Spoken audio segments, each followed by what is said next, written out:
मैं आपको यहाँ पे, क्योंकि ये कंसेप्ट आपका क्लियर होना जरूरी है, तो मैं हर वेरिएबल्स के अपने अपने एग्जांपल्स आपसे पूछता जाऊंगा, तो साथ साथ में अपना दिमाग लगाते रहना और टाइप करते रहना।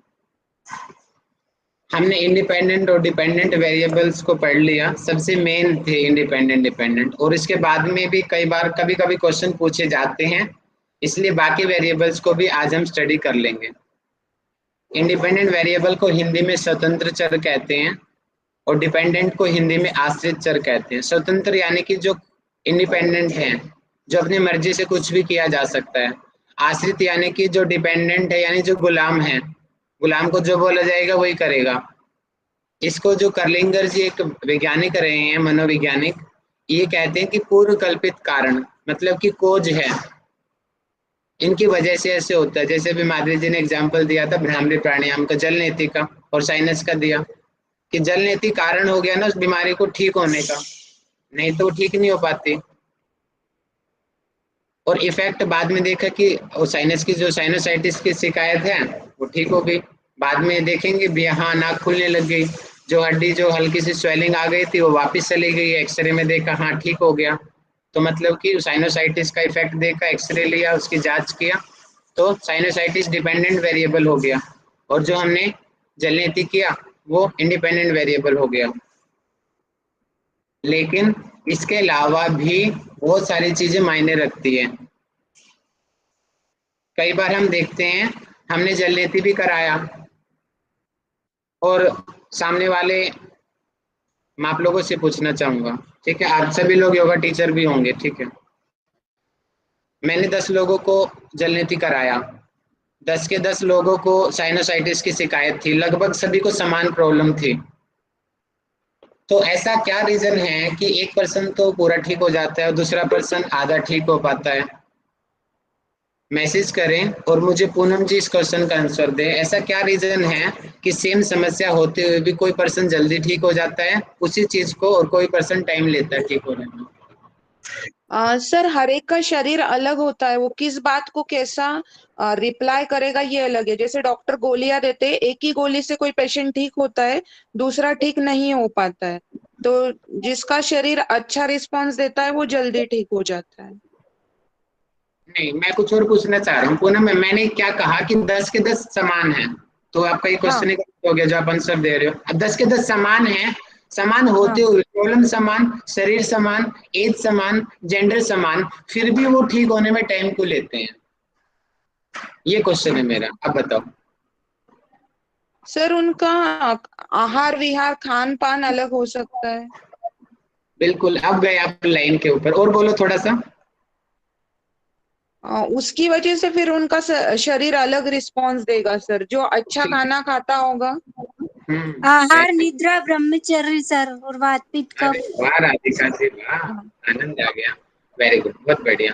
चलिए, वो तो मैंने बाहर का एग्जांपल ले लिया, मैं अपनी क्लास का ले लेता हूँ। आप कक्षा में 36 स्टूडेंट्स हैं, मैं आप लोगों को एक लेवल पे पढ़ा रहा हूँ। कुछ बच्चे तो बहुत ज्यादा कैच कर जाते हैं और कुछ बच्चे नहीं कर पाते। कुछ बच्चे पीछे से भी रिस्पॉन्ड बहुत अच्छा करते हैं, कुछ बच्चे पीछे से पढ़ने के बाद भी लूजर रहते हैं। उसका रीजन क्या है कि देखिए, इंडिपेंडेंट वेरिएबल अपना काम कर रहा है, मैं अपना काम कर रहा हूँ, आप सभी लोग पूरे एफर्ट से सुन रहे हो, लेकिन फिर भी किसी को कम समझ आता है और किसी को ज्यादा समझ आता है। सबसे बड़ा रीजन पहले तो हमारी कनेक्टिविटी, किसी के पास लैपटॉप है, किसी के पास फोन है, किसी का नेटवर्क इशू रहता है, किसी का नेटवर्क बहुत अच्छा रहता है। चाहे मैं कितने अच्छा पढ़ाऊं, चाहे आप चाहे कितना कंसंट्रेट होके पढ़ो, बीच में इस तरीके के वेरिएबल्स आ गए तो आप चाह कर भी पढ़ नहीं सकते। मैं आपको पढ़ा रहा हूँ, आपके आसपास बच्चे खेल रहे हैं, आप चाह कर भी अपना दिमाग फोकस नहीं कर सकते हो। यानी कि कुछ ऐसे रीजन होते हैं जो इनडायरेक्टली आपके काम के ऊपर इफेक्ट डालते हैं। आपके घर वाले आपको सपोर्ट करते हैं तो इनडायरेक्टली आपका रिजल्ट अच्छा आएगा। अब घर वाले आपको डिमोटिवेट करते रहते हैं, आपके ऊपर काम का बर्डन पड़ता रहता है एक्स्ट्रा, तो बाकी बच्चों के मुकाबले आप क्या होगा, आपका लेवल कम हो जाएगा। तो ये चीजें भी मायने रखती हैं रिजल्ट आने के लिए। खाली इंडिपेंडेंट और डिपेंडेंट से काम नहीं चलता।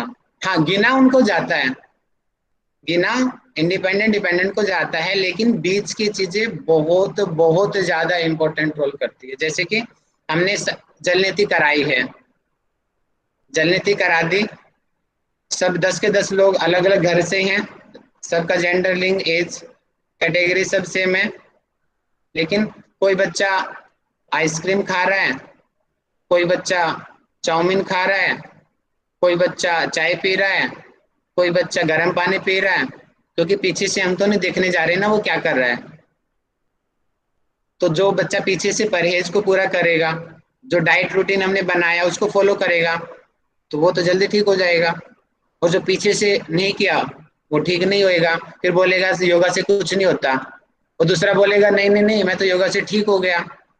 तो फर्क आ गया ना, आपने दोनों को बराबर कराया लेकिन रिजल्ट अलग अलग आ गया। तो मतलब कि इन वेरिएबल्स को हम बोलते हैं एक्सटर्नस वेरिएबल, बाह्य चर, संगत चर हिंदी में इनको कहा जाता है। कई नाम है, रिलेवेंट वेरिएबल, एक्सटर्नस वेरिएबल, संगत चर, बाह्य चर। इनको कंट्रोल करना बहुत बहुत ज्यादा जरूरी है। अगर ये कंट्रोल नहीं किए गए तो आपका पूरा का पूरा रिजल्ट ही चेंज हो जाएगा। जैसे अभी के अभी मैंने जल नीति वाला एग्जाम्पल दिया आप लोगों को। तो इन्हीं टॉपिक को हम पढ़ने वाले हैं अभी, कि रिलेवेंट वेरिएबल या फिर एक्सटर्नल वेरिएबल इनको कहते हैं, अर्थात संगत चर या फिर बाह्य चर, मतलब कि जो बाहर से एक्स्ट्रा आते हैं और हमारे रिजल्ट को चेंज कर देते हैं। एक बाह्य चर वह है जो प्रयोगात्मक यानी कि एक्सपेरिमेंटल परिस्थिति यानी कि कंडीशन में स्वतंत्र प्रवृत्ति, मतलब कि इंडिपेंडेंट वेरिएबल के अतिरिक्त प्रभाव डाल रहा होता है। जैसे कि यहाँ पर आइसक्रीम ने हमारा जल नीति हो गया इंडिपेंडेंट वेरिएबल, ठीक है, मैं डायग्राम बना रहा हूँ। ये जल नीति हो गया इंडिपेंडेंट वेरिएबल, और साइनोसाइटिस हो गया डिपेंडेंट वेरिएबल, और यहाँ पे है आइसक्रीम, ये बच्चा आइसक्रीम भी खा रहा है। अब आइसक्रीम का भी इसके ऊपर इफेक्ट पड़ेगा। आइसक्रीम जितनी ज्यादा खाएगा रिजल्ट उतना कम आएगा, मिल्क प्रोडक्ट ज्यादा खाएगा तो रिजल्ट उतना कम आएगा। तो मतलब कि जैसे इंडिपेंडेंट वेरिएबल इफेक्ट डालते हैं, ये उनके साथ में उनकी मदद भी कर सकता है और उनकी प्रॉब्लम को बढ़ा भी सकता है।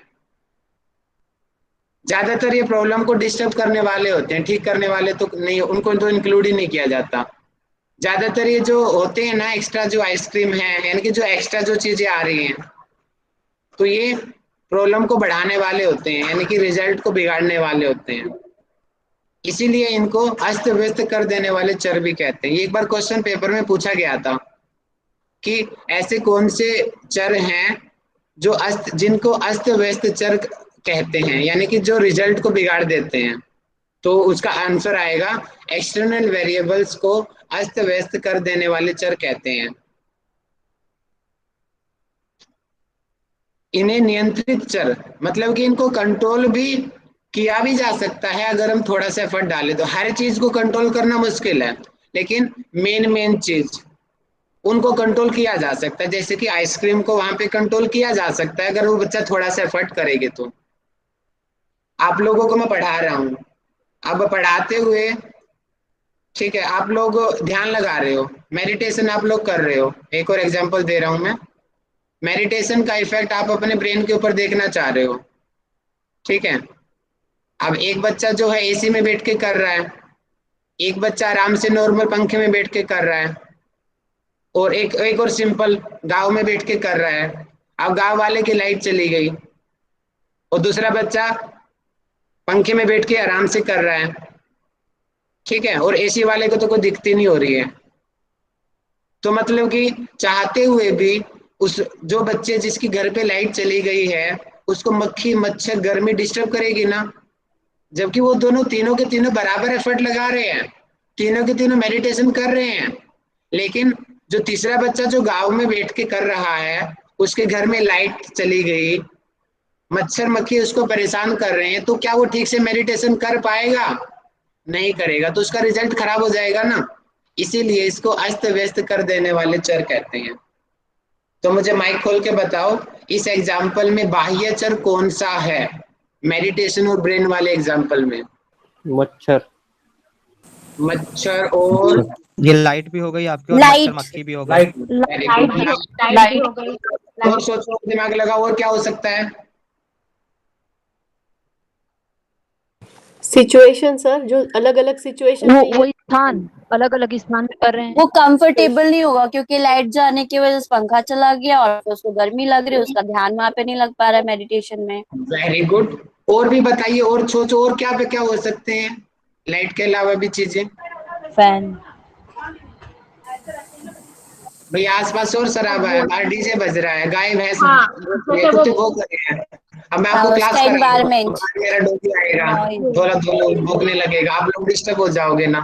तो यानी कि ये चीजें भी तो एक्सटर्नल वेरिएबल हो गए ना, ये चीज भी। अभी पढ़ाते हुए अभी मेरा डॉगी शांत बैठा है, अभी भौंकने लगेगा, तो डिस्टरबेंस हो रही है ना, पढ़ाई डिस्टर्ब हो रही है। तो यानी कि बाहर की कोई भी चीज जो हमें डिस्टर्ब करे, उसको एक्सटर्नल वेरिएबल कहते हैं। इनको नियंत्रित किया जा सकता है, लेकिन पूरी तरीके से नहीं किया जा सकता। काफी हद तक कर सकते हैं हम, थोड़ा सा एफर्ट डालेंगे तो। और जो भी रिसर्च, जिस रिसर्च में एक्सटर्नल वेरिएबल्स को कंट्रोल करके वो रिसर्च अगर की जाती है, उस रिसर्च को ज्यादा मान्यता मिलती है, उसको ज्यादा साइंटिफिक बोला जाता है, जिस रिसर्च में इन एक्स्ट्रा चीजों के ऊपर ध्यान दिया जाता है। एक एग्जाम्पल मैंने यहाँ पे लिया, भुजंग आसन हम कर रहे हैं। भुजंग आसन का कमर दर्द पर प्रभाव का अध्ययन हमें करना है। अब जल्दी से मुझे बताओ, यहाँ पे इंडिपेंडेंट वेरिएबल कौन सा है और डिपेंडेंट वेरिएबल कौन सा है? भुजंगासन भुजंगासन इंडिपेंडेंट है और जो डिपेंडेंट। डिपेंडेंट। ठीक है, भुजंगासन इंडिपेंडेंट है, कमर दर्द डिपेंडेंट है। ठीक है पूजा जी, अब आप मुझे बताओ, ये भुजंग आसन हम 10 लोगों को करा रहे हैं, 10 के 10 लोगों को कमर में दर्द है, लेकिन 10 में से 5 लोग तो जल्दी ठीक हो जाते हैं, 5 लोग देरी से ठीक होते हैं। बताओ वहां पे एक्सटर्नल वेरिएबल क्या हो सकता है? सर ये हो सकता है ना कि उनकी हैबिट भी, हमने तो बता दिया है कि आप डेली प्रैक्टिस कर रहे हो, वो उतनी शिद्दत से कर रहे हैं कि नहीं कर रहे हैं, उनका मेंटल सिचुएशन क्या है उस टाइम। और दूसरा ये भी डिपेंड करता है कि किसका कमर का दर्द बहुत ज्यादा सीवियर है और किसका लाइट है।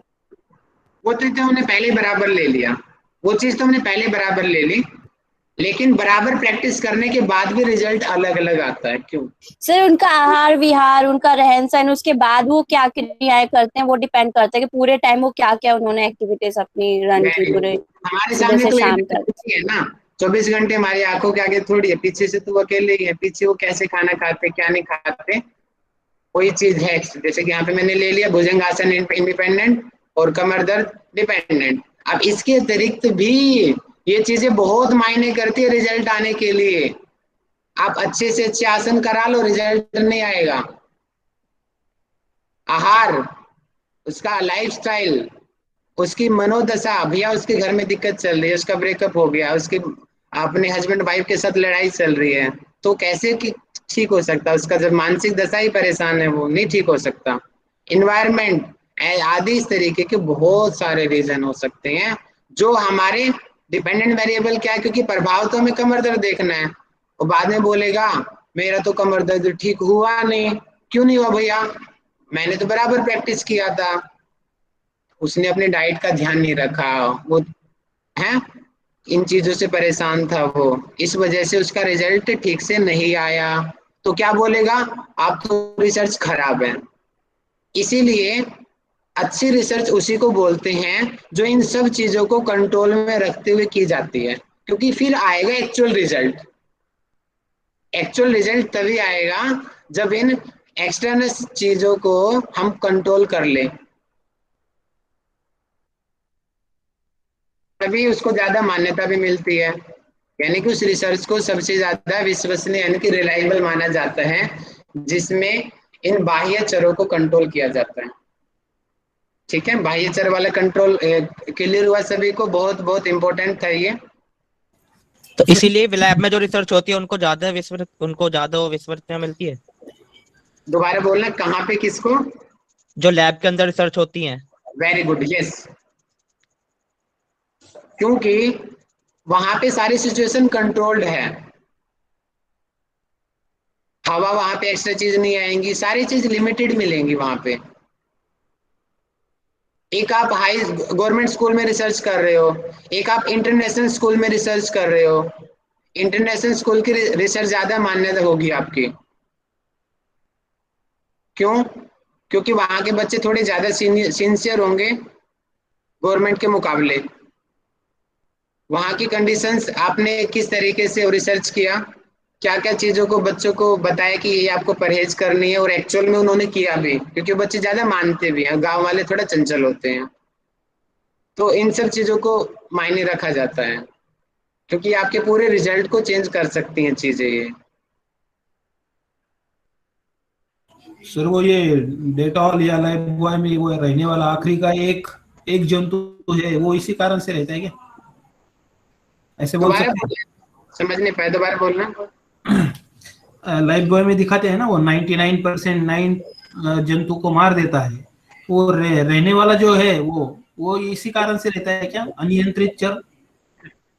देखो मैं एग्जांपल दे रहा हूँ कि हाँ, गाड़ी गाड़ी का एग्जांपल दे रहा हूँ मैं, थोड़ा ज्यादा आप अच्छे से समझ पाओगे।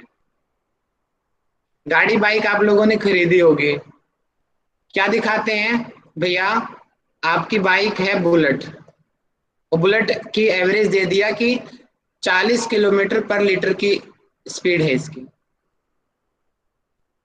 लेकिन वो उन्होंने बेस्ट कंडीशन में उन्होंने देखी वो, और हम अब रफ टफ चला रहे हैं उसको, और वो वापस आ गई 20 किलोमीटर पर लीटर चल रही है। मेरे लैपटॉप की एवरेज देखो, मेरे लैपटॉप जब मैंने जनवरी में खरीदा तो वहां पे उन्होंने बताया, लिखा हुआ था साफ साफ कि आपकी लैपटॉप 10 घंटे तक चलेगी, 10 घंटे तक चलेगी। लेकिन मैं क्लास ले रहा हूँ, तीसरी क्लास में मेरी, लगातार मैं तीसरी क्लास ले लूँ पढ़ाने वाली, तो मेरी बैटरी 0 हो जाती है। नॉर्मल क्लास में आपकी तरह सुनता हूँ तो मैं 5-6 क्लास और ले लेता हूँ। यानी कि उन्होंने ये तो नहीं बताया ना कि हमने किस स्थिति में ये बता रहे हैं। कंपनी वाले तो अपना बेस्ट दिखाएंगे ना, वो कम क्यों बताएंगे कि मैंने वीडियो देखते हुए बैटरी कितनी चलेगी, उन्होंने ये तो नहीं बताया ना। उन्होंने तो सिर्फ अपने एडवर्टाइजमेंट के लिए लिख दिया, क्या पता उस टाइम चले भी हो 10 घंटे, तभी उन्होंने डाटा बनाया कि ये जो है एचपी की लैपटॉप ये आपकी 10 घंटे तक चलती है। तो मतलब कि उन्होंने उन सारी सिचुएशंस को देख के मद्देनजर रखते हुए बेस्ट से बेस्ट दिया, तो लैपटॉप चल गई। लेकिन मैं उन्होंने, उनको क्या पता था इस लैपटॉप पे क्लास भी होती है, गाने भी सुने जाते हैं, व्हाट्सएप भी चलता है, एक साथ इतनी इतनी फाइलें खुली जाती हैं, तो बैटरी तो वो लेंगी ना। तो अब अगर मैं देखूंगा तो मेरा रिजल्ट और आ जाएगा, अब बैटरी की एवरेज कम हो जाएंगी। तो ये एक्सटर्नल वेरिएबल है।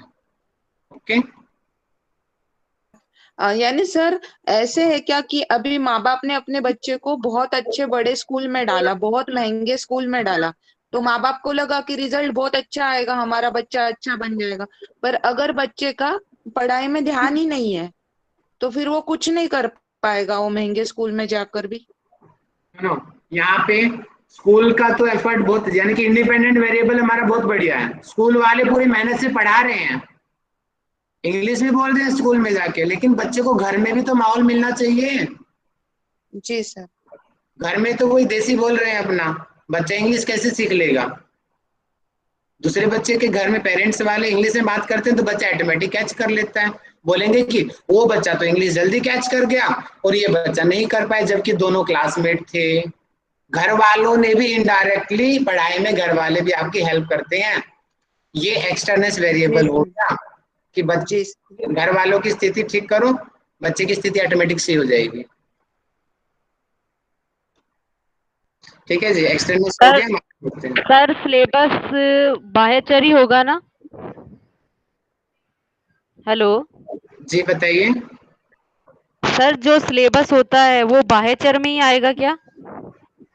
ना, सिलेबस तो कुछ सर भी फिर सर पाठ्यक्रम भी तो आता है, शिक्षक जो रहता है वो स्वतंत्र चर रहता है और एक स्टूडेंट होता है वो आश्रित होता है, पाठ्यक्रम भी तो एक चर है ना?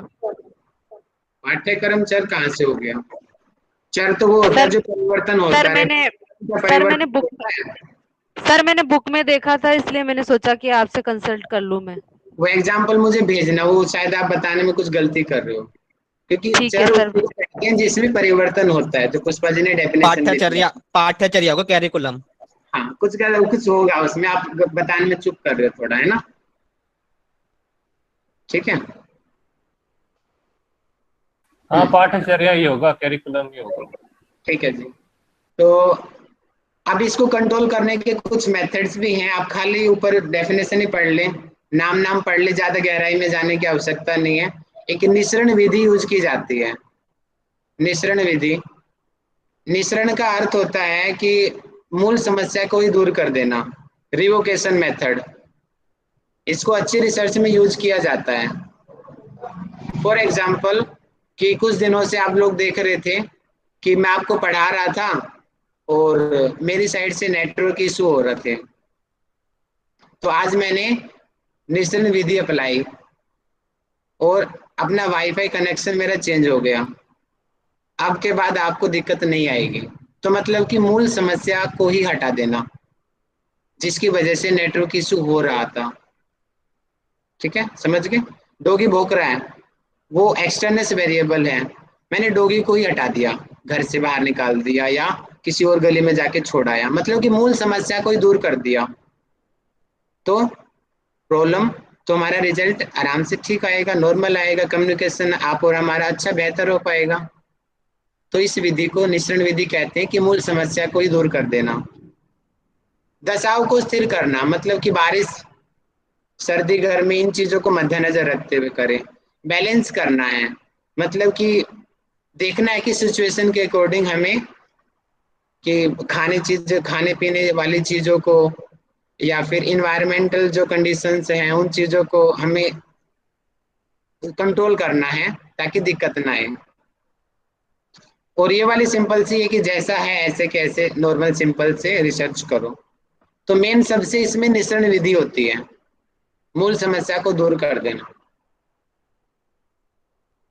ठीक है, और भी वेरिएबल्स बहुत सारे हैं, जैसे कि पेपर में एक बार ये चीज भी पूछी गई थी, एक्टिव वाली और एट्रीब्यूट वाली। तो मापन की इकाई के आधार पे, मतलब कि बेसिक मेजरमेंट, चर कितने प्रकार के होते हैं। जैसे हमने टाइप्स ऑफ रिसर्च पढ़ी थी ना, कि उद्देश्य के आधार पे अलग, लॉजिक के आधार अलग, पर्पज पे अलग, है ना, वहां पे अलग अलग हमने पढ़े थे। यहाँ पर भी चर भी इस प्रकार से कई टाइप्स के होते हैं। तो आप खाली नीचे वालों पे ध्यान दीजिए, ऊपर वाले ये पेपर में नहीं पूछे जाते। खाली डायरेक्ट कोई आपके पेपर में क्वेश्चन कैसे आएगा, कोई एग्जाम्पल दे देंगे, वो बोलेंगे कि बताओ इनमें से एक्टिव वेरिएबल कौन सा है, इसमें एट्रीब्यूट वेरिएबल कौन सा है, कौन सा डिपेंडेंट वेरिएबल है, कौन सा एक्सटर्नल वेरिएबल है। इस तरीके से पेपर में क्वेश्चंस आते हैं, और हर बार वेरिएबल से क्वेश्चन पेपर में आया है। इसलिए अपने आँख कान नाक सब खोल के देखो अपना आज की class. Active variable is just like independent variable, बिल्कुल इसको आप इनडायरेक्टली इंडिपेंडेंट वेरिएबल भी कह सकते हो, और एट्रीब्यूट को हम डिपेंडेंट वेरिएबल, बिल्कुल सारी सेम क्वालिटी वही है। तो हो गया काम हमारा। तो पेपर में ये ध्यान रखना, एक्टिव और इंडिपेंडेंट दोनों एक साथ नहीं आएंगे, क्योंकि दोनों एक ही होते हैं। अगर दोनों आ गए तो ए और बी दोनों ऑप्शन लगाएंगे आप, इस चीज का ध्यान रखना। क्योंकि एक्टिव वेरिएबल क्या होते हैं, शोध में जिन चरों का जोड़ तोड़, मतलब कि मैनिपुलेशन जिसमें किया जाए उसको एक्टिव चर कहते हैं, सक्रिय चर कहते हैं। और मैनिपुलेशन इंडिपेंडेंट में भी होता है और एक्टिव में भी होता है, दोनों एक ही हैं। फॉर एग्जाम्पल, योगाभ्यास का मोटापे पर प्रभाव। अब मोहित पाल से मुझे बताएंगे यहाँ पे एक्टिव वेरिएबल क्या है और कैसे उसको अप्लाई किया जाएगा। एक्टिव वेरिएबल यहाँ पे योग अभ्यास है, क्योंकि हम वहां पे कभी किसी की कैपेसिटी के हिसाब से कराते हैं तो उसको बड़ा घटा सकते हैं कभी भी। आज उसका कम करने का मन है तो उसको थोड़ा कम करा सकते हैं, और किसी दिन उसकी कंडीशन बहुत अच्छी है तो हम उसको ज्यादा करा सकते हैं। तो उस चीज का प्रभाव उसको मोटापे पे पड़ता है। तो ये एक्टिव चर है। वेरी गुड, ये एक्टिव वेरिएबल हो गया, बहुत बढ़िया आपने बता दिया। और मोटापा जो रिजल्ट हो गया इसके ऊपर। एट्रीब्यूट वेरिएबल मतलब कि शोध में जिन चरों का जोड़ तोड़ नहीं किया जा सकता, नहीं किया जा सकता मतलब कि अच्छा, यहाँ पे मैंने एक छोटी सी मिस्टेक कर दी, रुको।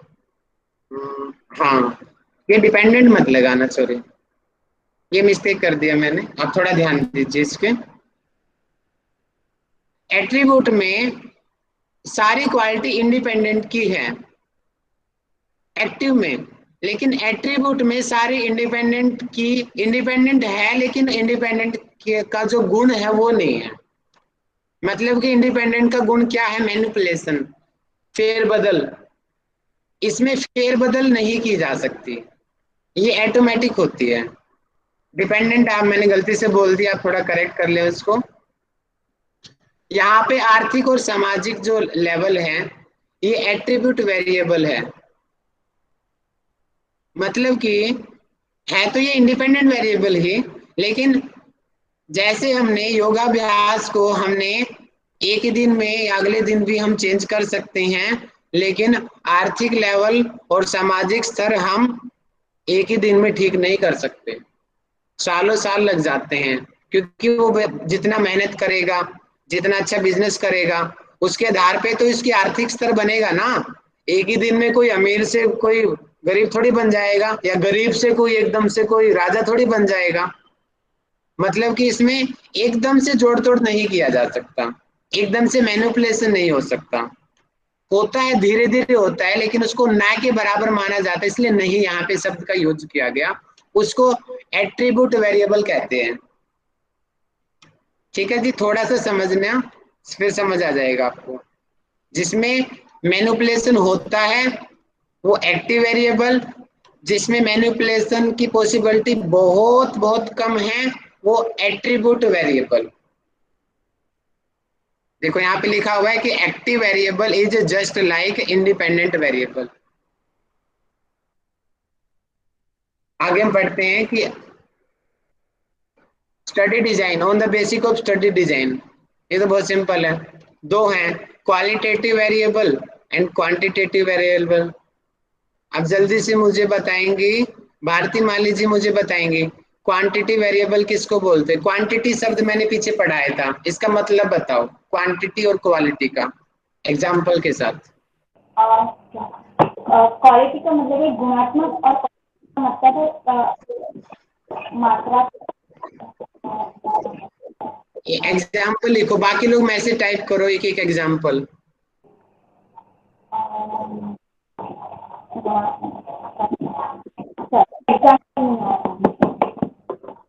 कविता जी आप बताइए, एग्जाम्पल बताओ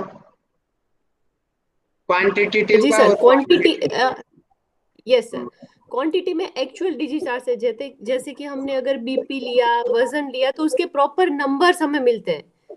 ओके, और क्वालिटी में मतलब इमोशंस रहते हैं, स्ट्रेस रहती है, जिसका लेवल हम माप सकते हैं कि ज्यादा है कम है, नॉट प्रॉपर डिजिट्स। इसमें प्रॉपर डिजिट्स रहते हैं क्वांटिटी में। Very good. ये अब मैसेज करेंगे, मैंने एक पीछे सब्जेक्टिव एंड ऑब्जेक्टिव वर्ड पे बड़ा फोकस किया क्योंकि पेपर में आ चुका है। अब आप मुझे मैसेज करके ये बताएं क्वांटिटेटिव में कौन सा लगेगा, सब्जेक्टिव या ऑब्जेक्टिव? क्वांटिटेटिव में दोनों का टाइप कर दो, क्वांटिटेटिव में कौन सा है, क्वालिटेटिव में कौन सा, सब्जेक्टिव ऑब्जेक्टिव। लिंता चौधरी जी मुझे बताएं। हाँ जी सर, क्वांटिटी में सब्जेक्टिव और गुणात्मक में ऑब्जेक्टिव आएगा, क्वालिटी में ऑब्जेक्ट आएंगे। किरण जी मुझे बताइए। सर क्वालिटेटिव में सब्जेक्टिव होगा और क्वांटिटी में सर ऑब्जेक्टिव होगा। हाँ, अब इन्होंने ठीक बोला है। अब इसका मतलब शायद आप कंफ्यूज हो गए, इसका मतलब मुझे मीनाक्षी जी बताएंगे, ऑब्जेक्टिव एंड सब्जेक्टिव का मीनिंग बताओ। सर ऑब्जेक्टिव मतलब वही कि जहाँ पर हम चीजों को चूज कर सकते हैं, सब्जेक्टिव में हम अपने व्यूज रख सकते हैं।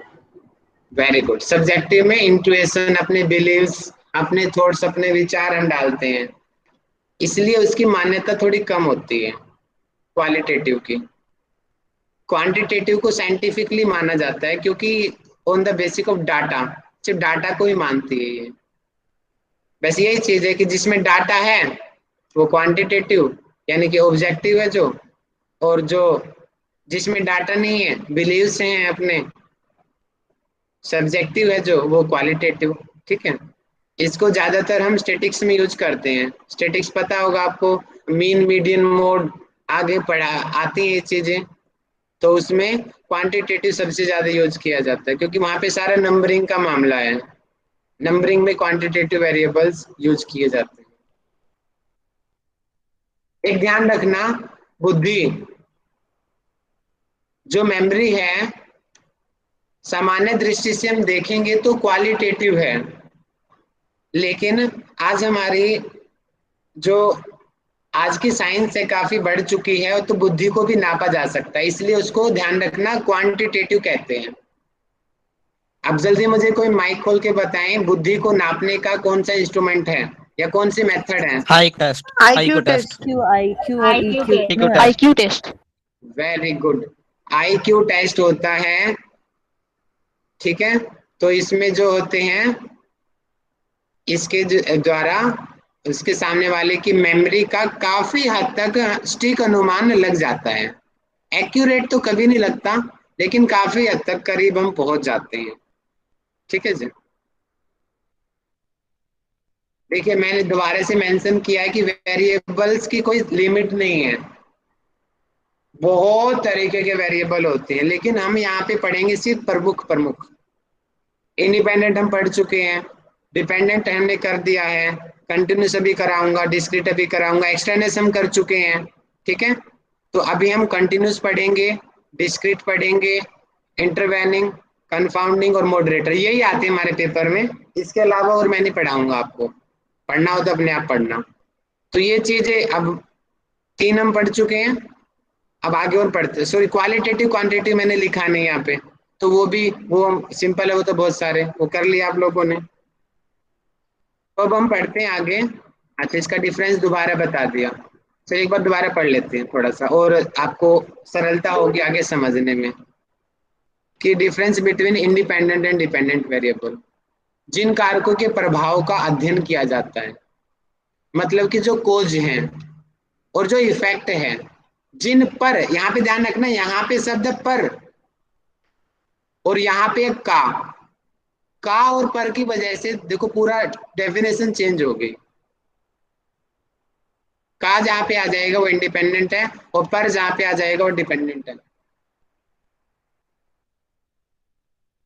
इनको कंट्रोल किया जाता है रिसर्चर के द्वारा, मतलब कि जो अनुसंधान करता है, और ये तो डिपेंड ही करेंगे, जैसे इंडिपेंडेंट होगा उसके हिसाब से डिपेंडेंट की कंडीशन बनेगी।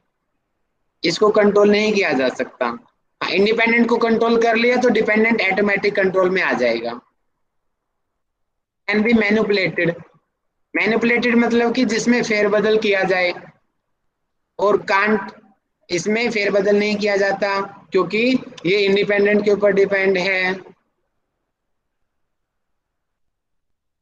आगे का हम पढ़ते हैं continuous variable and discrete variable. इसको हिंदी में कहते हैं, सॉरी ज्यादा चल रही है, हिंदी में सतत चर कहते हैं, और डिस्क्रीट को असतत चर कहते हैं। तो मैं एक डायग्राम से आपको समझाना चाहूंगा, जिससे आपको ये चीज जल्दी क्लियर हो जाएगी। कहाँ गया, दिख नहीं रहा, भाग गया। अच्छा, सेव ही नहीं हुआ लग रहा मेरे को।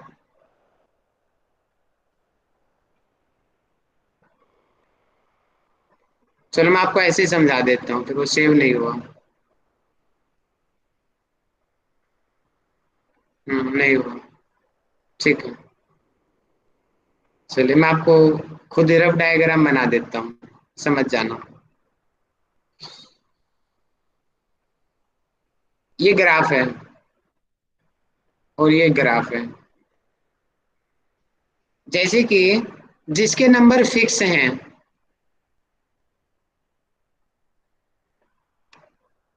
जिसमें फिक्स है यानी कि जो लीनियर ग्राफ जा रहा है, उसको तो कहते हैं डिस्क्रीट, और जिसमें कर्व बन रहा है, कर्व का ग्राफ बन रहा है, उसको बोलते हैं कंटिन्यूअस। कैसे? फॉर एग्जाम्पल देखिए, पहले डेफिनेशंस को पढ़िए आप। If a variable can take on any value, ये ध्यान रखना, एनी वैल्यू, ये मेन है यहाँ पे, any value between two specified values, it is called a continuous variable.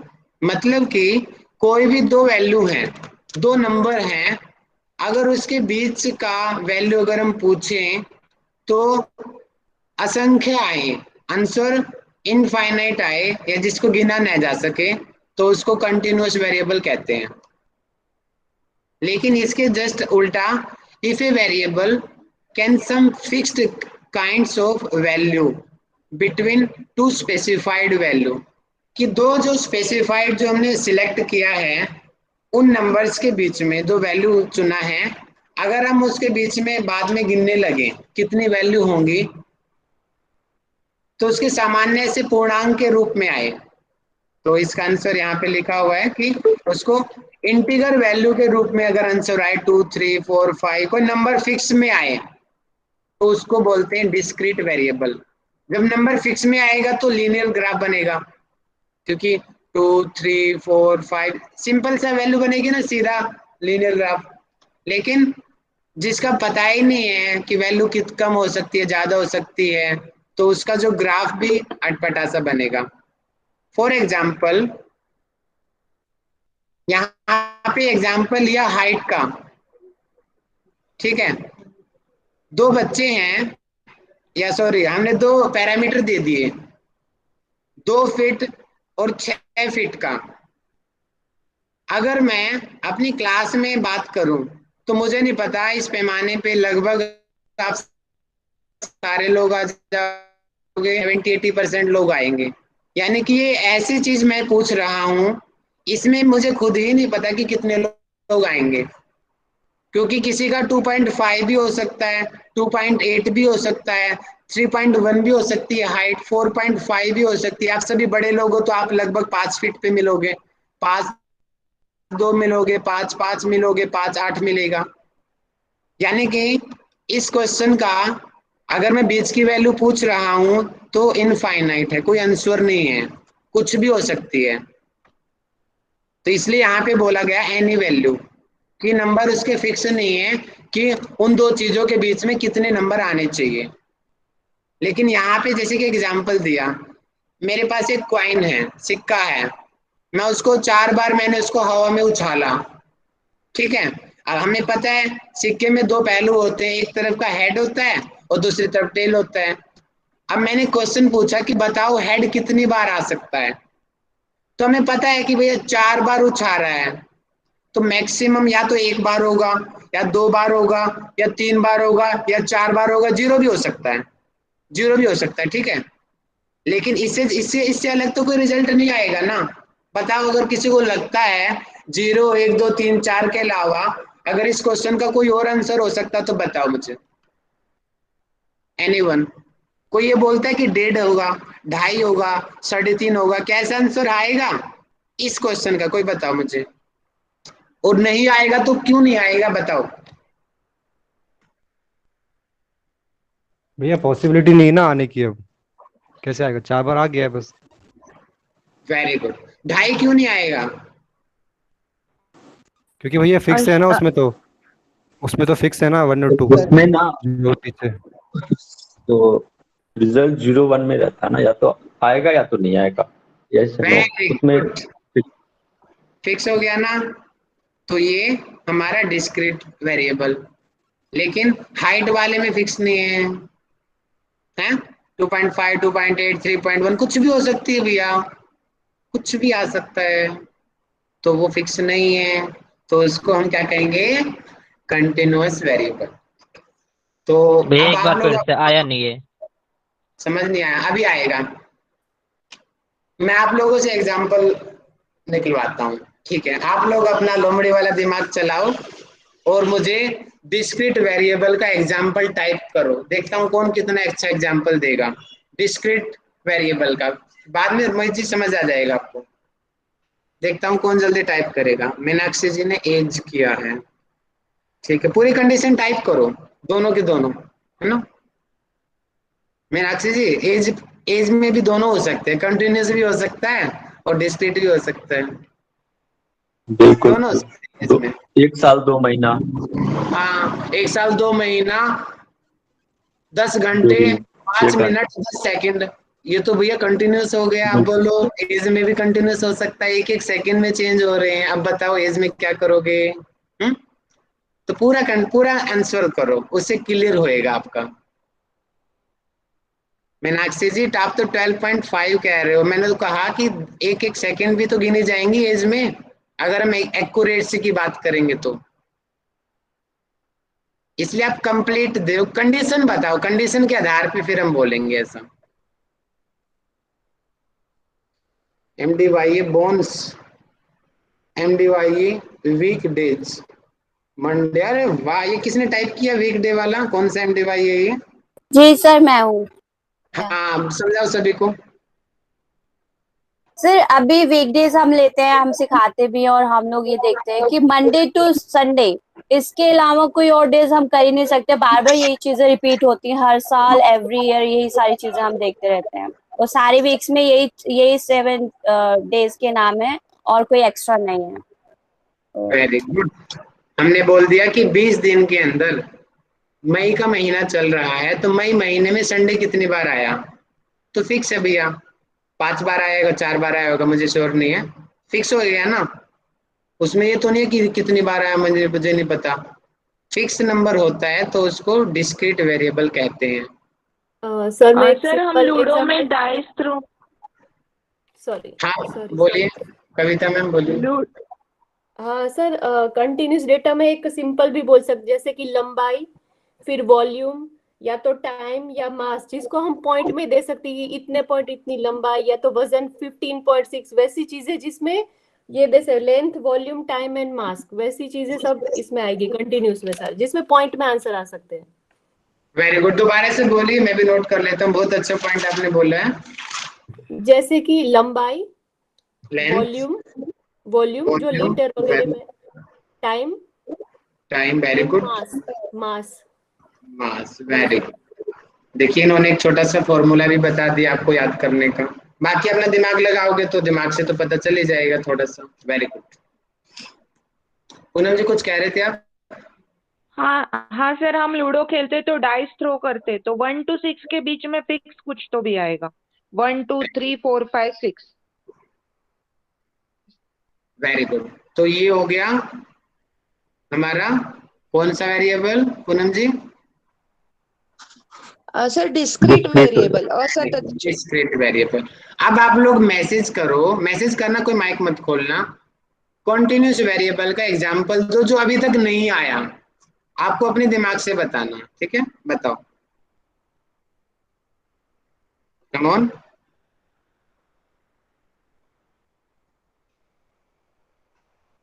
जल्दी से टाइप करो कॉन्टिन्यूस वेरिएबल का, क्योंकि तभी आपको लंबे टाइम तक याद होएगा जब आप अपने एग्जांपल से याद करोगे चीजें। MDYA बॉडी में सेल्स, अरे वाह, सेल्स का बता दिया आपने तो। मीनाक्षी जी ने वाटर लेवल बताया है। मीनाक्षी जी, वाटर लेवल को तो नापा जा सकता है। हाँ, अगर हम तो जा सकता समुंदर है की सर, बात लेकिन पॉइंट में भी आता है ना। पूरी सिचुएशन बताओ, फिर डिसाइड करेंगे। पूरी सिचुएशन बताओ क्या है। सर जैसे वाटर लेवल या फिर टेम्परेचर हो गया कोई भी, तो हम फ़ारेनहाइट में अगर नापते हैं, या फिर कोई वाटर का लेवल नापते, जैसे 1 लीटर 1 and 5 लीटर समथिंग, तो ये सब चीज़ें जो हैं है तो आखिर पॉइंट्स में ही, तो ये भी तो कंटिन्यूस हो सकती हैं। ना ना ना, उसको तो हम उसमें ले लेंगे, इतना शॉर्टकट में नहीं जाएंगे, मुझे लगता है नहीं जाना चाहिए शायद, जितना गहराई में आप चले गई शायद। तो सर टेम्परेचर तो होता ही है, टेम्परेचर तो पॉइंट में ही होता है। टेम्परेचर होगा, वेरी गुड, बिल्कुल ठीक है आपका, इसको हम ले सकते हैं। वातावरण का तापमान पुष्पा जी ने बहुत अच्छा लिया, क्योंकि ये वेरी करता रहता है ऊपर नीचे। हमारी भूख, अरे वाह, MDYA कौन है ये भूख वाला? कौन सा MDYA? मैं हूँ सर। अच्छा, खाओ खाओ खूब खाओ, वेरी गुड। और दूसरा फिर MDYA बहुत मैसेज कर रहे हैं। नीरज जी हैं क्या दूसरी साइड से? हाँ जी सर। नीरज जी आपके क्या कहना चाह रहे हो बताओ। मैं बोल रहा था भैया कि जैसे कि फीवर आता है तो उस समय सबका टेम्परेचर अलग अलग होता है, बॉडी का फिक्स नहीं होता है ना उसमें, तो टेम्परेचर सब अलग अलग होता है, तो कंटिन्यूस में बोल सकते हैं उसको अपन। ठीक है, तो मतलब आप समझे मोहित जी, अब क्लियर हुआ आपको जो आप कह रहे थे समझ नहीं आया आपको?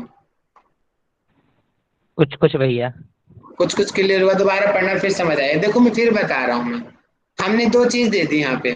चलो एक बार दोबारा से डेफिनेशन पढ़ो। If a variable can taken on any value, इस पे ध्यान दीजिए, any value between two specified values. कोई भी दो वैल्यू हमने दे दिया स्पेसिफाइड, और उसके बीच में पूछा गया बताओ इसके बीच में कितने नंबरिंग होगी। 3 4 5। क्या? 3 4 5। 3 4 5? अच्छा 3.5 क्या नहीं हो सकती? हो सकती है, वो भी उसके बीच की है। मतलब एक तरह से देखा जाए तो स्थिर वाली वो हो गई ना यहाँ पे, स्थिर चर। मतलब कि इसमें लिमिट नहीं होती, इनफाइनाइट होती है ये। ओके लेकिन भैया। इसी एग्जांपल में आप बताओ कि 4 बार उछाला, क्या इसमें 0 1 2 3 4 के अलावा कोई और नंबर हो सकता है बताओ? क्या 1.5 2.5 3 3.5 इसमें हो सकता है क्या? नहीं नहीं, इसमें नहीं हो सकता। यानी कि जिसमें नहीं हो सकता तो वो डिस्क्रीट, और जिसमें हो सकता है तो वो कंटिन्यूस। अब समझ आया? जी भैया। ओके, दोबारा पढ़ेंगे फिर और आएगा समझ। आगे हम पढ़ते हैं कंफाउंडिंग वेरिएबल। आज हम वेरिएबल को कंप्लीट कर लेंगे।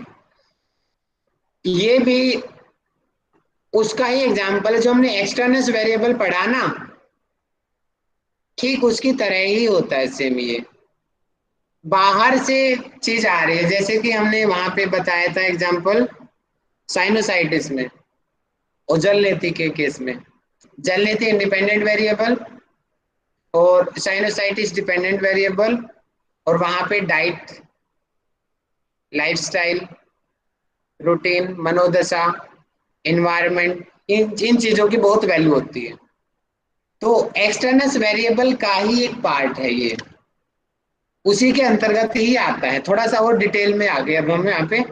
पढ़िए, confounding variables are any other variable, यानी कि वो अलग से कोई चीज होगी that also has an effect on dependent variable, जो अलग से इफेक्ट भी डालेगी किस पे? डिपेंडेंट, यानी कि जिस पे हम इफेक्ट देख रहे हैं। जैसे साइनोसाइटिस और साइनस की जलनेति और साइनोसाइटिस में आइसक्रीम ने इफेक्ट डाला, मिल्क प्रोडक्ट ने इफेक्ट डाला, वो रिजल्ट के ऊपर इफेक्ट डालेंगे। ज्यादा आइसक्रीम खाएंगे, ज्यादा मिल्क प्रोडक्ट खाएंगे तो साइनोसाइटिस की समस्या बढ़ेगी। तो ये भी कंफाउंड एक्सटर्नल वेरिएबल ही है ना, ये भी उसका ही एक पार्ट है। थोड़ा सा डिफरेंस समझेंगे इसमें अंतर क्या होता है, थोड़ा सा आगे देखेंगे। Confounding variables are a specific type of external variable, मतलब कि उसी का ही एक टाइप है। एक्सटर्नल यानी कि बाह्य चर के अंतर्गत ही आता है, लेकिन उसका विशेष एक कोई टाइप है। The researcher failed to control और एलिमिनेट दीज वेरिएबल्स, मतलब कि ये ऐसे वेरिएबल हैं कि रिसर्चर उनको कंट्रोल नहीं कर सकता। समझ रहे हो?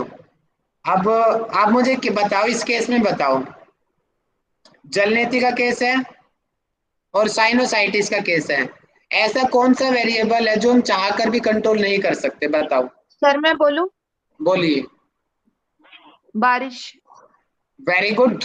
इन्वायरमेंट, इन्वायरमेंट हमारे हाथ में थोड़ी है। परफेक्ट आंसर दिया आपने, वेरी गुड भैया। बारिश आ गई एकदम से, अब इन्वायरमेंट को हम कैसे कंट्रोल करेंगे? हवा तो आएगी ना, सांस तो लेंगे, उसको कैसे रोक सकते हैं? बहुत कम कंट्रोल कर सकते हैं, क्योंकि पूरी तरीके से उसको कंट्रोल नहीं किया जा सकता, क्योंकि वो नेचर हमारे हाथ में नहीं है। तो इस टाइप के जो एक्सटर्नल जो चीजें आ रही है उसको कंफाउंडिंग वेरिएबल कहते हैं। उसको कंट्रोल नहीं किया जा सकता पूरी तरीके से। Can damage the internal validity, मतलब कि जो उसकी वास्तविकता है उनको डैमेज कर देगा। भैया हमें पता है बारिश में, चलो मैंने आपको आयुर्वेद पढ़ाया है, तो आप मुझे बताइए वर्षा ऋतु में कौन सा दोष प्रकोपित होता है? वात वात दोष। वात। तो सामान्य सी बात है भैया, वात की समस्या बारिश के मौसम में आप रिसर्च करोगे तो ठीक नहीं होगी, बढ़ जाएगी, आपकी रिसर्च आपके ऊपर ही उल्टी पड़ जाएगी। तो इसलिए जिन लोगों को वात की समस्या की रिसर्च करनी है तो गलती से भी बारिश के मौसम में मत करना, नहीं तो सारी मेहनत आपकी खराब हो जाएगी। क्यों? क्योंकि बाहर का जो वेरिएबल है वो इफेक्ट डालेगा और आपके रिजल्ट को बिगाड़ देगा। आपने पूरी मेहनत किया लेकिन एनवायरनमेंट की वजह से आपका रिजल्ट बिगड़ गया। इसका मतलब ये नहीं है कि जो आप चीज कर रहे थे वो गलत है, नहीं, ये एक्सटर्नल जो वेरिएबल आया बाहर से उसने काम खराब किया सारा। इसीलिए कहते हैं कि अच्छी रिसर्च उसी को बोलते हैं साइंटिफिकली जो इन बाहर की चीजों को कंट्रोल में रखते हुए फिर कोई रिजल्ट आए, कंक्लूजन आए, फिर उसको जनरलाइज किया जाए, वो साइंटिफिक रिसर्च होती है। आगे पढ़ते हैं कि कंफाउंडिंग वेरिएबल्स रिजल्ट को बहुत ज्यादा प्रभावित करते हैं। ये छोटा सा अंतर है, ध्यान दीजिए। अभी हमने बताया कि एक्सटर्नस का ही एक पार्ट है कंफाउंडिंग, लेकिन दोनों में एक छोटा सा अंतर है। एक्सटर्नस वेरिएबल कम इफेक्ट डालेंगे लेकिन कंफाउंडिंग ज्यादा इफेक्ट डालेंगे, ये छोटा सा अंतर है, बाकी दोनों लगभग एक जैसे हैं। दोबारा ध्यान दीजिए, एक्सटर्नस वेरिएबल कम इफेक्ट डालेंगे रिजल्ट के ऊपर, लेकिन कंफाउंडिंग ज्यादा इफेक्ट डालेंगे। एक मैंने एग्जांपल लिया है यहाँ पे, 8th क्लास के बच्चे हैं, तो वहां पे हम रिसर्च कर रहे हैं उनके ऊपर। अब 8th क्लास के बच्चे किसी स्कूल के बच्चे हमने लिए, एक कोई अच्छे स्कूल के बच्चे जहां पे हर चीजों को देखने के बाद में एडमिशन मिलता है, तो वहां पे हम देखेंगे कि लगभग सारे बच्चे लगभग 13-14 साल की उम्र के होंगे, इससे ज्यादा या कम नहीं मिलेंगे। मतलब कि वहां पे एज ग्रुप लगभग बराबर होगा। तो एज ग्रुप यहाँ पे एक्सटर्नल वेरिएबल है, क्योंकि बढ़ती एज के साथ में भी तो हार्मोनल चेंज होंगे और उसके साथ में भी तो प्रॉब्लम्स कम ज्यादा हो सकती है, आपका रिजल्ट कम ज्यादा हो सकता है। तो यहाँ पे ये जो एज ग्रुप है इसको हम एक्सटर्नल वेरिएबल कहेंगे। ठीक इसी एग्जांपल में अगर ऐसा ही कोई और स्कूल है जिसमें बच्चे तो 8th क्लास के ही है, मान लेते हैं हमारा गवर्नमेंट स्कूल है, और वहां पे एज का कोई वो नहीं है, कोई भी बच्चा कभी भी आ रहा है, तो वहां पे 10 साल का बच्चा भी एडमिशन लिया 8th क्लास में और 15 साल का बच्चा भी उसी में है, और इसी केस में वो एज ग्रुप ज्यादा इफेक्ट डाल देगा। इसको कंफाउंडिंग वेरिएबल कहेंगे। ज्यादातर यूनिवर्सिटी के केस में होता है, हमारे केस में लगाओ, हमारी क्लास में स्कूल लेवल पे एज ग्रुप लगभग बराबर होता है, यूनिवर्सिटी लेवल पे थोड़ा चेंज हो जाता है ग्रेजुएशन के टाइम, पोस्ट ग्रेजुएशन में तो पूरा ही बदल जाता है, और पीएचडी में तो आप पूछो ही मत। हमारी क्लास की अभी मैं सर्वे करूं तो 30 लोग हैं, तो 30 में से 10-15 लोग होंगे जिनकी शादी हो चुकी होगी, और उन 10-15 में से 7-8 लोग होंगे जिनके बच्चे भी होंगे, और 10-15 बच्चे ऐसे होंगे जो अनमैरिड होंगे मेरी तरह। तो देखो हमारी इस में आकर के ग्रेजुएशन में इस जो हम स्टडी कर रहे हैं इस लेवल पे आके एज ग्रुप में भिन्नता आ गई, लेकिन स्कूल लेवल पे जो बच्चे पढ़ रहे थे उनका एज ग्रुप लगभग बराबर था। तो अब रिसर्चर आए, एक रिसर्चर ने स्कूल वालों के ऊपर रिसर्च किया कि 8th क्लास के 10th क्लास के बच्चों पे मैं रिसर्च कर रहा हूँ, वहां पे जो एज होगी, क्योंकि एज भी तो बढ़ रही है ना, वो एज होगी एक्सटर्नल वेरिएबल। अब हम मास्टर डिग्री के बच्चों के ऊपर रिसर्च कर रहे हैं। अब कुछ बच्चे तो शादीशुदा हैं, कुछ अनमैरिड हैं, एज वेरी कर रही है, तो ये क्या हो गया, ये कंफाउंडिंग वेरिएबल हो गया। हाँ जी, टाइम हो गया, थैंक यू सो मच। तो मैं ये जल्दी से सबमिट कर देता हूँ, आज का टॉपिक ये हो गया। ये बहुत इंपॉर्टेंट है, ये कल कराऊंगा मैं, इंटरवेनिंग, ये पेपर में आ चुका है इंटरवेनिंग, और इसके साथ ही हमारा वेरिएबल भी कंप्लीट हो जाएगा। और एक और है मॉडरेटर, 2 वेरिएबल बाकी हैं, ठीक है। और उसके बाद में स्केल हम पढ़ेंगे, ये हम कल करेंगे।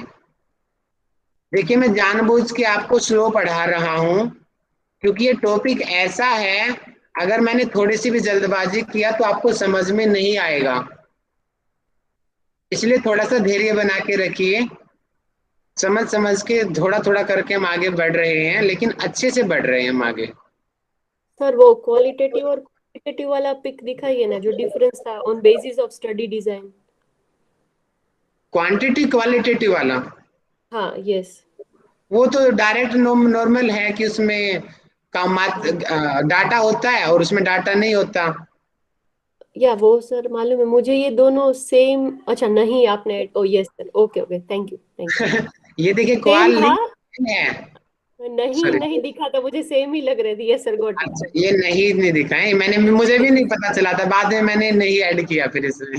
Yes sir, okay, thank you sir. Welcome जी। चलिए मैं कुछ क्वेश्चन पूछ लूं जो आज मैंने पढ़ाया है। ओके, तैयार हैं सभी? आशा है कि आप सब लोगों को मजा आ रहा होगा पढ़ते हुए। थोड़ा थ्योरी के चैप्टर हैं, थोड़ा दिक्कत होगी, लेकिन पीएचडी में आपको बहुत आसानी होने वाली है, क्योंकि ये पढ़ाई पीएचडी की आप पहले ही कर रहे हो। सारी पढ़ाई पीएचडी में आएगी आपको फर्स्ट सेम में ये, लेकिन आप यहीं पे क्लियर कर लोगे तो पीएचडी का फर्स्ट सेमेस्टर आपका बहुत लूज आराम से जाएगा, स्मूथली। चलिए अब मुझे मैसेज करेंगे रिवोकेशन मेथड या निःसरण विधि क्या होती है, और मुझे अजीत देव जी मुझे माइक खोल के बताएंगे निःसरण विधि क्या होती है और किस में लगाते हैं इसको। Thank you Puja ji, thank you.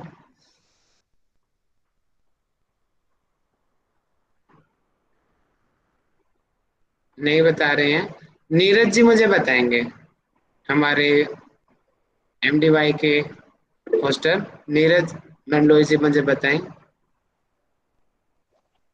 जी भैया। मैं बताऊं भैया? भैया ये जो मूल समस्या होती है हमारी, बोलो उसको बोलो हटा बोलो। देना, उसमें जो मतलब उसको जो प्रॉब्लम होती है, जो मूल समस्या होती है, मेन प्रॉब्लम होती है, उसको हटा देना। एग्जाम्पल दो, एग्जाम्पल जल्दी से। एग्जाम्पल इसका सर, जैसे भैया कि कोई भी, जैसे कि जैसे कि आपने हमारे बताया, क्या बोलते हैं, राधिका जी, विभूति पाद में संयम के कितने फल बताए हैं ना। हाँ बताओ नीरज जी, मैसेज करो, जैसे कि मैसेज आपने बताया था, जैसे कि जैसे आपने बताया था आपके कुत्ते का एग्जाम्पल, बोले कि जैसे कुत्ता है वो भूख रहा है, तो आपने उसको हटा दिया, तो मतलब आपने उसकी समस्या को हटा दिया, जो समस्या है उसको हटा दिया, तो एग्जाम्पल हो गया यहाँ पे। Very good. हाँ राधिका जी, वही अब वाला। बताओ, आप कुछ आप अलग से कहते हो। भैया जैसे आप बोलते हो ना रोब की ग्रुप में अच्छे मैसेज नहीं डालते तो मैं हटा दूंगा, तो वही निःसरण है भैया, वो प्रॉब्लम सॉल्विंग ही कर दो। बहुत बढ़िया, मूल 2-4 problem. Very good, Radhika ji ने तो बहुत बढ़िया, वेरी गुड। आपका सर दिमाग काम कर रहा है इसका मतलब। जी बताइए।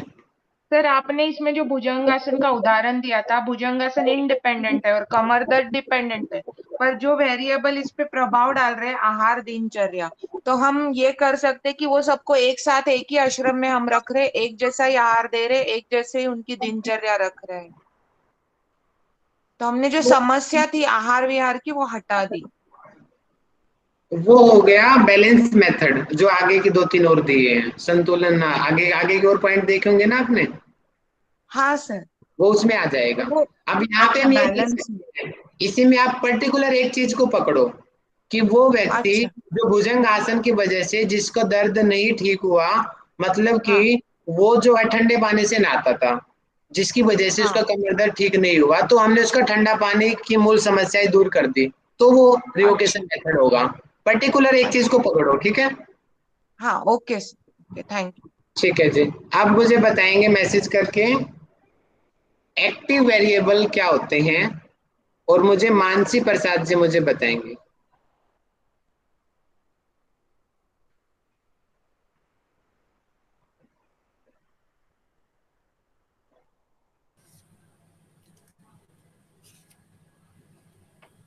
छागे मान राधिका जी हैं, सिद्धू पाजी वाला डायलॉग है। सर इसको इंडिपेंडेंट वेरिएबल भी बोला जाता है, मतलब एक्टिव वेरिएबल एंड एट्रीब्यूट दोनों वैसे इंडिपेंडेंट ही है, लेकिन एक्टिव वेरिएबल जो है इसमें मैनिपुलेशन किया जा सकता है। जैसे हमने एग्जांपल देखा कि मोटापे पे योगाभ्यास का क्या प्रभाव होता है, इसमें योगाभ्यास है वो एक्टिव वेरिएशन है, जिनके मतलब वो आदमी के हिसाब से हम उसको कम ज्यादा कर सकते हैं, दैट इज एक्टिव वेरिएबल। तो एट्रीब्यूट वेरिएबल में वो आर्थिक या सामाजिक स्तर देखा जा सकता है, जिसको हम मतलब बदल हो सकता है, लेकिन उसको बहुत वक्त जा सकता है, बट एक्टिव में आप उसमें चेंज कर सकते हो। Very good. तो और भी हो सकते हैं आर्थिक सामाजिक के अलावा, वो तो एक छोटा सा एक एग्जांपल याद, इसके अलावा और भी बहुत सारे हो सकते हैं। बहुत बढ़िया, लेकिन मेन है उनमें मैनिपुलेशन नहीं होता, एट्रीब्यूट में, ये मेन चीज है। ठीक है, बहुत बढ़िया। अब मुझे बताएं कॉन्टिन्यूस वेरिएबल क्या होता है, मुझे मयंक जी बताएं। मयंक विश्वकर्मा जी मुझे बताएं कॉन्टिन्यूस वेरिएबल। जी सर, कॉन्टिन्यूस वेरिएबल में सर फिक्स्ड होता है सर, मतलब उसके बीच में जो भी आना होता है अनुमान वो फिक्स होता है, और उसके विपरीत में जो था उसमें फिक्स नहीं। उल्टा बोल रहा हूँ क्या सर मैं? उल्टा हो गया सर। हाँ उल्टा हो गया, डोरी को तो नहीं घुमाएगा। इसमें उल्टा बोल दिया सर, जस्ट अपोजिट इसका। मतलब जो आपका कॉन्टिन्यूस होता है ना, उसमें जो वैल्यू आ रही होती है वो फिक्स नहीं होती, मतलब अनिश्चित होती है, या फिर उसको आप अनंत बोल सकते हैं। पर जो इसके जैसे विपरीत होती है, उसका क्या नाम था, उसमें फिक्स होता है, उसकी मतलब प्रायिकता। चीज को दोबारा से बताएं मुझे, मोहित पाल जी जी भैया। बताओ। जी बताओ। मतलब कंटिन्यूस को आपको उसमें क्या कर सकते हैं कि जैसे कोई एक फिक्स वैल्यू ले ली कि दो फिक्स वैल्यू, उनके बीच में कुछ भी आ सकता है, मतलब कि वो पॉइंटों में भी आ सकता है, वो क्लियर वैसे भी आ सकती है। तो यहाँ पे मतलब कि एक तरह से अनंत वाली चीज आ गई। लेकिन क्या है, अगर आप दूसरे में चले जाएंगे, ऐसा तत्व में चले जाएंगे, तो उसमें क्या है कि उसमें ना फिक्स वैल्यू आएंगी, वो पॉइंटों में नहीं आएंगी, और वो जैसे बार बार वही चीजें रिपीट हो सकती हैं, एक ही नंबर को बार बार रिपीट कर सकते हैं। जैसे दीदी ने डाइस का एग्जांपल दिया था, उसमें क्या है कि हमें ये नहीं पता कि उसमें कौन सा नंबर आएगा 6 में से। अगर हम उसको 10 बार भी उसको करते हैं तो 10 बार भी हो सकता है 0 ही आ जाए, 10 बार 1 ही आ जाए। तो इस तरह की चीजें जो होंगी ना, वो ऐसा तत्व में आएंगी।